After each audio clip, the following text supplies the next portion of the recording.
If worldwide affairs have a place in your day, this is the place you will want to stay. The Ron Bobb-Semple International Podcast with your host, world-renowned voice of Garvey and global news commentator, Ron Bobb-Semple.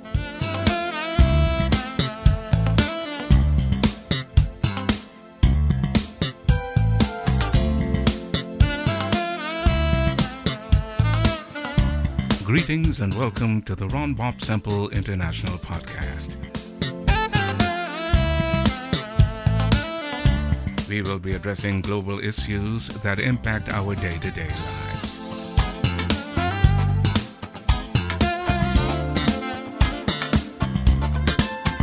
It is my distinct pleasure and honor to present to some of you and reintroduce to others someone whose early works were oriented to mobilizing youth to be in the vanguard in Guyana's political future, Eusi Kwayana. Brother Kwayana, welcome. Thank you very much, brother. Brother Eusi Kwayana, over the years, you have been somewhat misunderstood. Could you clarify for our listening audience by telling us who Eusi Kwayana is? Oh, that's the hardest job for me. Let me see, I'm an ordinary person. I'm essentially a villager. Mm-hmm. I was born in a sugar estate near to Buxton, and at the age of 7, I went into Buxton. I lived there for the next 78 years continuously, except for a year in New Amsterdam as a child. And that's where I am. I've never lived in any of the cities of Guyana until I had to come here. Yes. How difficult was it for you to leave Guyana to take up residence in another country? Well, I never left Guyana to take up residence. I left Guyana to visit my family. But the situation in the surroundings where I lived degenerated, and it was thought unwise for me to go back. Physical conditions, there was a lot of violence and unpleasantness, and I'm a person walking on the road. I don't even have a car or a guard throughout my life. So, are you speaking specifically in the Buxton area? That's where I live. When did you meet Walter Rodney, and under what circumstances did that occur? I met Walter Rodney while he was in Tanzania, and he used to visit Georgia. Of course, everybody knew his name, but he used to come to Guyana occasionally, and that was the time when our organization, the cultural organization ASCRIA, was active, and he would visit us there whenever he was in Guyana. And that's where I met him. After that, I met him more closely when he came back to Guyana in 1974 to join the struggle there for improvement. Anyway, he was appointed, as you know, head of the history department by the appointments board, the academic board, and his appointment to that university was overridden or cancelled by higher authorities. Why do you think the government had rescinded his appointment? They have never explained it. We can only speculate. Yes, I would imagine that they did not like his politics. He had some trouble in Jamaica. Right. He was a person who went directly to the basic contradictions among the population, and the newly independent government in Jamaica did not like his emphasis on the poor and the time he spent re-educating the masses of poor people who came to his groundings. And they banned him from returning to the country after he had gone to the Black Writers' Conference in Canada. So, I don't know. Things like that, I suppose, must have disquieted the regime in Guyana. Mm-hmm. What was it that attracted you to him, or vice versa, when you first met him in Tanzania? I can't speak to him. We did not first meet in Tanzania. We met in Guyana while he was in Tanzania and was visiting Guyana. Okay, I got you. Yeah. Mm-hmm. Well, he was a hero before he returned home, or before he did any of that, especially after his expulsion from Jamaica. And so everybody knew his name. You were following up his writings and whatever we could of his activities wherever he was. As you said in your opening, he had gone to the top of the academic ladder at a very early age, and that kind of thing does not escape Guyanese. Absolutely. I remember growing up in Guyana, and you at one point in your life were the main attraction, if I can say that, to many Guyanese, in that you had made a stance and you had undergone a hunger strike. Could you just briefly give us the circumstances surrounding your actions? The circumstances were that during the 1960s, and this particularly was in 1964, there was a lot of ethnic conflict in Guyana, which I place as having started in 1961, on the night of the general elections. There was a lot of tension during the general elections, and it ended with a fatality on the quarantine. And beginning from the next year, around the budget crisis, when the TUC found a lot objectionable in the national budget and took to the streets. And there, on the 16th of February 1962, there was a so-called riot in Jonestown, but the people who suffered were workers. Mm-hmm. Some were said to be looting and some were shot while going home. I think a police officer was also shot. I was nowhere on the streets. I had no political attachments at the time. I was said to be in the political wilderness. I was there teaching and looking on in Buxton and commenting from time to time. Okay. That went on to 1963. I've given my opinion on these things. I don't know if you want us to get into that, but they all had particular political reasons. The difference is that in 1961, the sufferer, he happened to be a member of the PNC and supporter of the PNC. Okay. The same thing happened in 1962, but this time it was the masses of workers and their supporters in the city, which was a PNC stronghold, that were objecting to the government's actions. But as I said, apart from the police officer, I think his name was McLeod or something like that, the people who suffered were either said to be looters or innocent bystanders. I knew of one case of an innocent bystander who had stopped at a major road on his bicycle and happened to be shot. In 1963, the struggles took place, again led by the TUC and their political allies in the PNC and the United Force. And some people always forget the guys, the youth movement of the United Force. I'm talking of those who were on the attack. Okay. The PYO was on the other side. Yes, that's correct. I think they were responding to the attack because, of course, people in government do not create disorder. It is the people outside of government who usually spark disorder in order to achieve certain ends, which they think cannot be achieved outside of that kind of activity, or in order to demonstrate something in the attitude of the government. Mm-hmm. In 1964, the tables turned because at the end of 1963, there was this constitutional conference in London dealing with independence.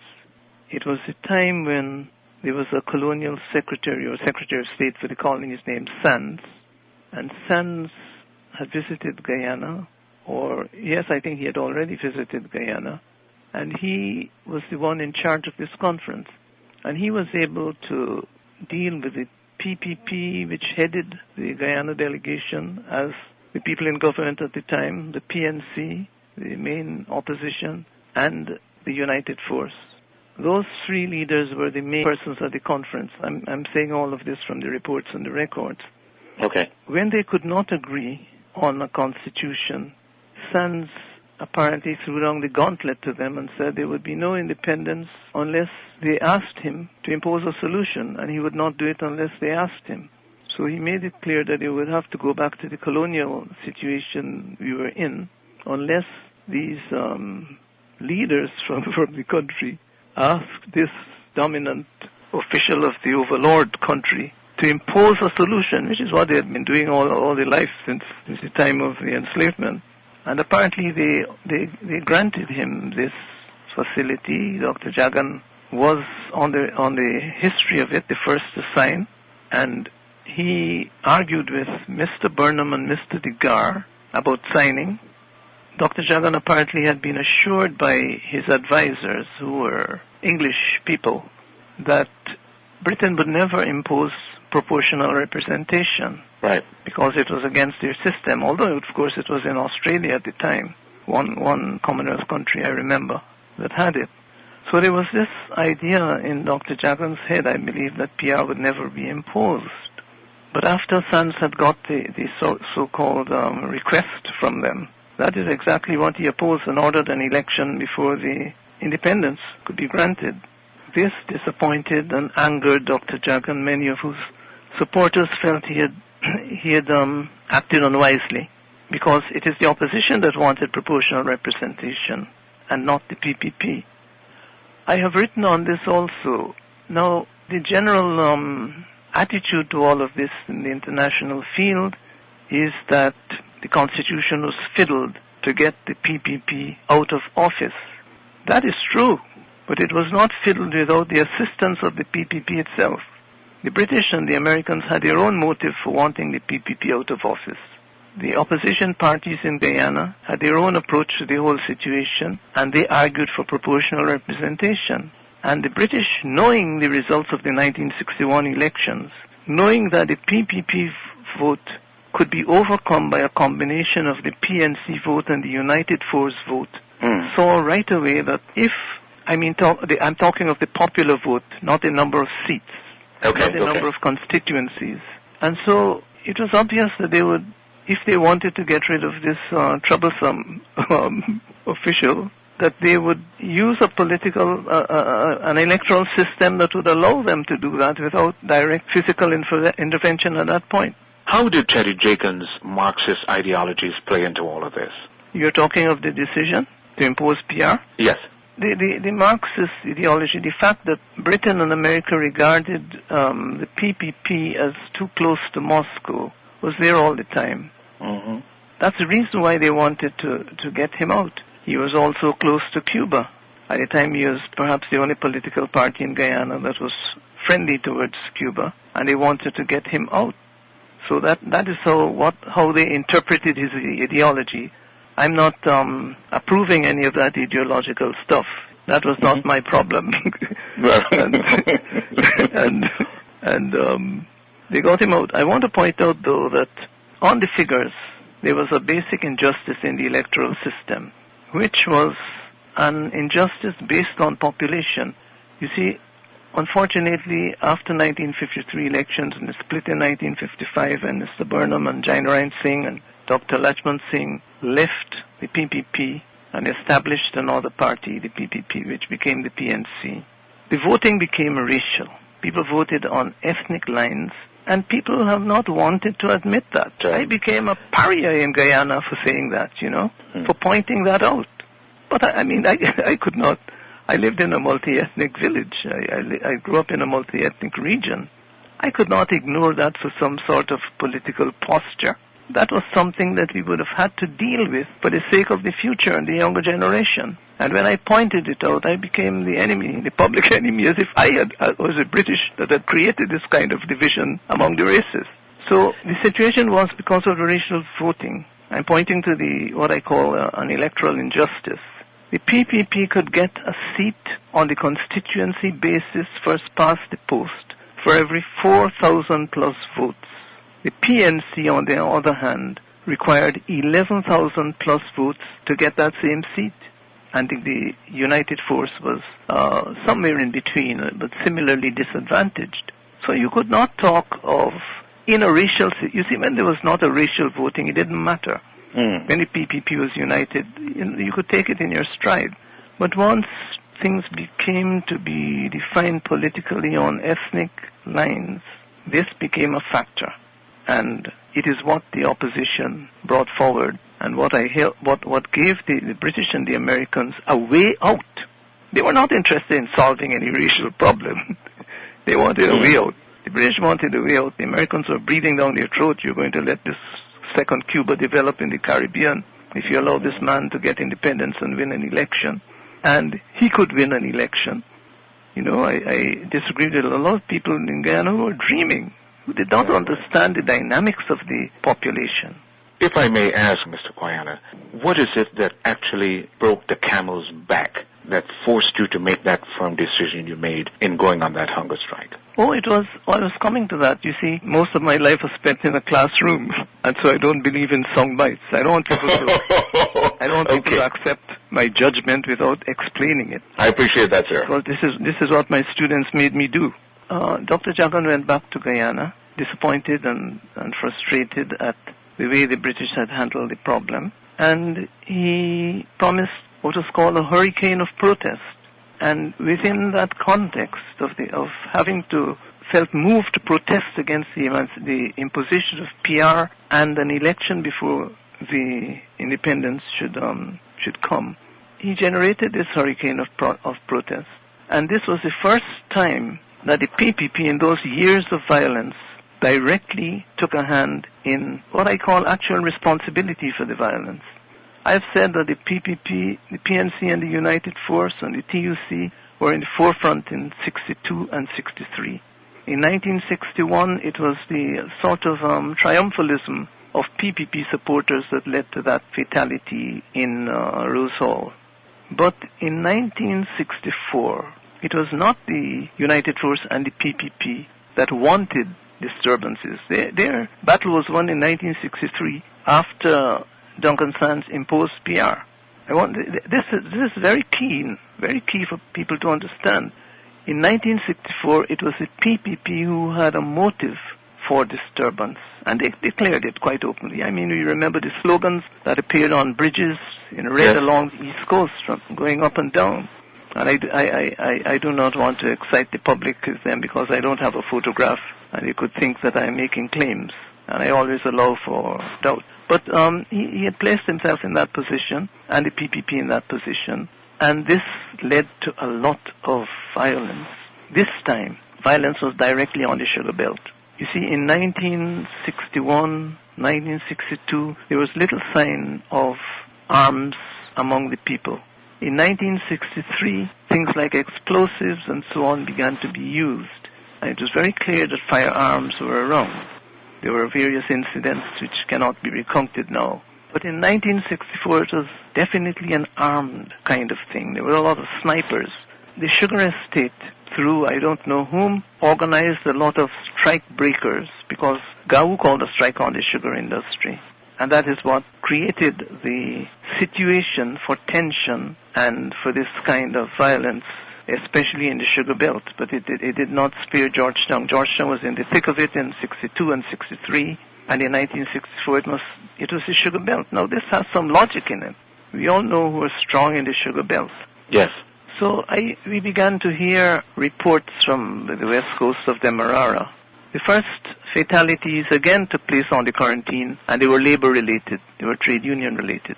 Let me say that the people who were breaking the strike on this occasion were particularly African Guyanese workers, because the GAU at the time, and perhaps still has total control of the sugar belt, and their workers were on strike. So the people who are going to break the strike to get sugar producers going, people who are going to be recruited, are ultimately supporters of the then opposition parties.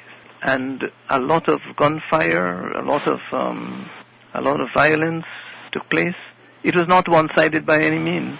There was some retaliation on the West Coast. This famous case the PPP always talks about, a woman named Kausilya. There was a picket. They were picketing to keep out strike breakers from going into a sugar plantation on the west coast of Demerara. I think it was Leonora. And a woman named Kausilya was overrun by a tractor or some kind of agricultural machine and died as a result. And that was a fatality not imposed by the PPP. The focus of the violence had altered. The engine of disturbance had switched from the two opposition parties, the PNC and the United Force, to the incumbent party at the time, the PPP. And the motive for this disturbance was to prevent the PR election from taking place because the results could be foretold quite easily. They were a foregone conclusion, as we say, because the two opposition parties, seats won by them, if put together, would overcome the number of seats won by the PPP alone. So these fatalities began to take place. The first fatalities were reported from the Skeldon area. And strike breakers again. The MPCA was on the strike breaking side because they were a union rival to the Sugar Workers Union, what we call now the GAU. I think it was still then the Guyana Industrial Workers Union. And two men were killed, one an African, one an Indian, as a result of a bomb thrown into a truck carrying strike breakers. That is how it began there. And then on the west coast of Demerara, we began to hear of muted reports. People coming across on the ferry would bring the news. Very little was in the newspapers. And we at ASCRIA headquarters in 3rd Street received many visits by people coming across and telling us what was actually going on the ground. We made statements and so on, and they were ineffective. The violence continued, and retaliation resumed or began again. There were no innocents, you know. At that point in time, you felt that these reports were being deliberately suppressed? Well, I had no alternative. I claimed that they were being deliberately suppressed. The press perhaps had its motive. Some part of the press did not want to excite the population, you see. Okay. That is the kind of motive they have. But at the same time, they were suppressing the real reporting on what was going on. Each side has some merit, but if you have people who are dying, certain people in the community have to take some kind of responsibility, regardless of whether the press wants to publicize it or not. And we had enough information to know that this was correct, because political leaders began to go over there and appeal for peace and that kind of thing. And the violence continued. So we took a delegation to the governor at the time. I think it was Ralph Gray, if I'm not mistaken. And we got no proper. We demanded a state of emergency. A state of emergency should be declared, we said, which would bring people operating with arms under full scrutiny and surveillance so as to reduce the violence. You see, I've always been scared of racial violence breaking out in Guyana because I knew what it would lead to. People used to think I was exaggerating and overstating the tension and all of that, but that's where I grew up. You know, I didn't go abroad to study for 5-6 years and come back to reacquaint myself with Guyana. You were not the only one who was scared of the racial violence, because Walter Rodney, he identified the deep-seated racial division in Guyana as the main barrier to forward movement and progress. Precisely, but this I'm talking about before Walter Rodney became political in Guyana. Okay. You know, this was the situation he had to deal with some years after. Right, absolutely. And I want to talk about that a little. So if that is explanatory enough, and so after the governor refused to cooperate, this hunger strike was decided on, and I lent myself to the purpose, sat before the governor's gate. That was certainly a scene to remember. It is etched in my mind and in many minds of those lines every night, and just watching you just go through your process. Thank you, Brother Eusi Kwayana, for just preparing us and leading us up to the reason exactly why you made that decision. Now, on June 13th, 1980, it was a dark day for many in Guyana's history. When you heard of the assassination of Walter Rodney, what was your immediate reaction, and what did you do? I had gone home to Boxton. We had a meeting at the center, which was in Home Street at the time, South Commingsburg, so-called Tiger Bay. And we had shut up and I had gone home. And then suddenly, sometime in the night, maybe around 9:30, some comrades came, some brothers, and 2 brothers and sisters also came up to Boxton, to the house, and gave us this astonishing news. It made no sense whatever. We wanted to know what could have happened. Were you suspicious of the way that he died? Of course. Mm-hmm. I felt it could come from only one source. I felt it had to be a regime-imposed assassination, because that was the enemy. He had not come under the fear and apprehension of any other source like that of the ruling party at the time. And it could be understood because this was a new situation. We have taken a leap from 1964 to 1980. And many of the listeners must be in quite a quandary, wondering what's going on. Now, this sort of ethnic competition continued after Mr. Burnham took over as Prime Minister in 1964-65. The violence subsided. There was a lot of rehabilitation and so on. People were compensated and so forth. But the political tension remained. And when Walter Rodney decided to come back home to teach in Guyana, that is what was his object. He came to teach history at the University of Guyana. And, that's correct. People were very, very happy to have such a quality service added to the University of Guyana, which was doing quite well at the time also. And he was denied this opportunity by intervention from above. You know, the PNC definitely overruled and vetoed his appointment. That is no question. Okay. The records are there. And in fact, he was twice denied. It is twice that within that same period that he was denied this job after being appointed by the academic board at the university. So he came back and decided to stay. He looked around and he decided to join the Working People's Alliance, which had already been formed as a pressure group. Who was that initiated that WPA? Oh, a number of us. It was initiated in this way. There was ASCRIA, an African cultural organization. ASCRIA means African Society for Cultural Relations with Independent Africa. But that is not all that we did, because we became involved in everything that went on, because first of all you are representing the issues of African Guyanese, and when it became clear that there was some danger of their being excluded, ASCRIA was very active, and we had a lot of social programs. We ran a full school at 3rd Street. Many people will tell you they went to school at ASCRIA in 3rd yes, Street. I remember that. Evening school, and fees were not a barrier to education there. We got many young Africans to come and pitch in. People who had been qualified abroad would come in there and teach at night. So that was a responsibility. And Rodney came, and the focus on the WPA soon surrounded among him as the most eminent of all the figures there, and among one of the youngest too. He had such a clear view of society and the international situation, as well as history and the domestic history of Guyana, that it was easy to support him. And he had no agenda. He told me once, driving with him in a car, that he would never become a full-time politician. So all the people who thought he wanted to become president are quite wrong. Walter Rodney was aiming at helping to clean up the situation and then pursue his academic work while being active. He was a political animal. But he did not look forward to being prime minister, president, or anything like that. He could not stand the gyrations of the political life, you know. Apart from what many of us have read and studied about Walter Rodney, in your words, what was his personal life like? Was he always intense? I have a problem here.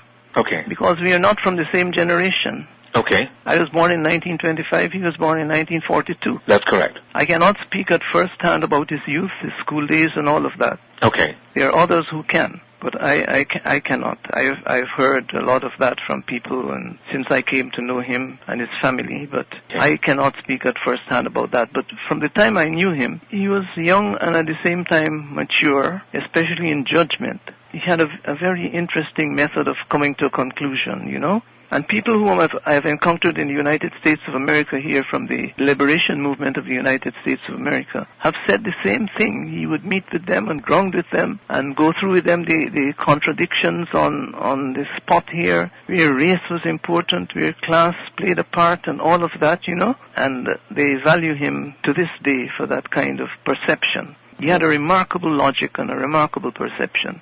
What I find most, I'm going to come back to more practical political things soon. What I found a lasting contribution to his theories is the issue of class formation. He did not only see the classes in a dead sense, as some people do. You have this working class, you have a dominant class, you have the bourgeoisie, you have a middle class. He saw the situation as dynamic, in which people were continually moving from one stratum of or subclass of the population into another, and may after that change their outlook or change their mentality. And one of his great sermons was that people, he called himself a member of the petty bourgeoisie, a member of the educated middle class. He did not pretend to be a worker. He said he had become that. But the way he solved it was that his service was meaningless unless it was devoted to the mass of working people who were history. So that was very, very distinctive about him. Since his death, the WPA did not seem to have a strong hold politically in Guyana. Why was that so? That is not accurate. Okay.